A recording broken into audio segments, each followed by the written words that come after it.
back to News Geelong. The Victorian Coalition Government has announced additional grants for new land care facilitators to play a crucial role in supporting on-ground natural resource management. Meryl Friend reports. The South Bowen region are able to apply for facilitator jobs for land care. There'll be 60 jobs available to help those voluntary groups who are working on the land with salinity and weed control and pest control. We were able to speak with member for South Bowen, Andrew Katos. Yes, one commitment we made at the previous election was to return the land care coordinators, 60 around the state. And it's a very important role because we recognise the importance of land care, because land care is around volunteers, whether it be the owners of the land, private land, or people getting out there on public land managing it. And what it is basically, you get people volunteering their time, and that's the key part. That's free. Yeah. And from my experience, I, as a City of Greater Geelong councillor in my previous role, I used to give some money to the Friends of Buckley Falls. Now, what they could do with $20,000 would take perhaps $80,000 to $100,000 of council to do. So it's the same principle around land care on a state level. So there's grants of up to $50,000 available for coordinators, because that's very important to coordinate the activities of the volunteers.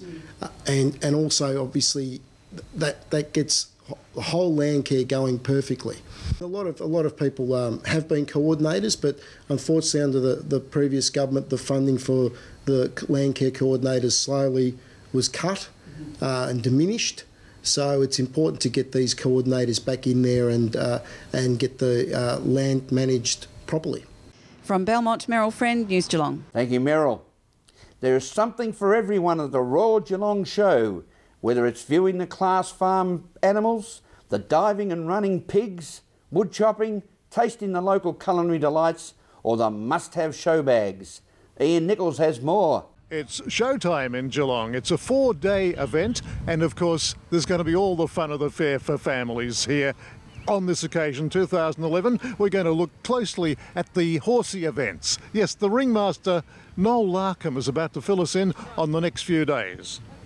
Yeah, big events. I suppose our biggest and noisiest is the tractor pull on Sunday, which starts at lunchtime. There is some horse events prior to that in the morning, some harness, Clydesdales and light harness, and there's miniature ponies as well. And yeah, it'll conclude Sunday evening, the show. Well, what happens out here in this ring is pretty interesting. I mean, you've got people from all over Australia, I guess. All over the place, interstate and everywhere come to compete. From this morning, we've got pony clubs and adult riding clubs, and then later on in the day we have the district classes, which is competitors within a 60-kilometre radius of the showgrounds. And then tomorrow there's open classes, ponies and breed classes on Friday, and then hacks and galloways on Saturday. So is there what we'd call a blue ribbon event for the rings here? Oh, I suppose the champion saddle ponies, the galloways and champion hack, and that I suppose they'd be, you know, probably in the showies terms, they're the ones you want, you know, the championships. So, and the show jumpers and that, they're a pretty good standard of show jumping, and well, there's some championship events in that. So. At the 2011 Royal Geelong Show, this is Ian Nichols for News Geelong. Thank you, Nico, and thanks for the show bag. A growing group of about 60 men meet twice a week for companionship with other retired men, working on community service activities and health-related programs, as Meryl Friend reports. We're here at the official opening of the Geelong East Men's Shed. We had the Mayor and other councillors available, and it's a wonderful day for all these gentlemen. Absolutely, Meryl. Look, it's a great facility. You know, there's been a lot of money spent here, which is money well spent, because it does give members of the community, men in particular, you know, but it doesn't. I don't say that women should be here as well. I think they should be called community sheds, and it does give people an opportunity to do what they love to do. You know, once we retire, and there's no point sitting at home on the couch. Let's get out and do something. And these are perfect opportunities for people to come and enjoy each other's company and do a little bit of tinkering and enjoy their retirement. Oh, it's a fantastic facility. I'm very pleased to be here today at its opening. And so what's your understanding of the idea behind it?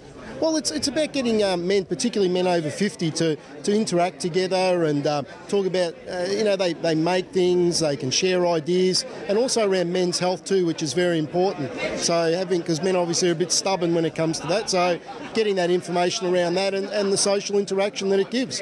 Yeah, look, it started probably about 5 years ago now, and when Peter Kapinski and a few of the other guys here came and saw me and said, look, we want to start a shed, and they were very well organised, and I was happy to support it, and through council budget I think it was 30,000 kicked it all off, and here we are $200,000 later with a shed. It's terrific. And there's also more money to come for the future as well? Yeah, look, I think men's sheds are proved worthy. In Ward, Clifton Springs is also a shed there that it's opened up. We've had the Bellarine woodworkers as well, and they're really going well, performing a role, and I'm pleased to see the government supporting further development of these sheds around Victoria.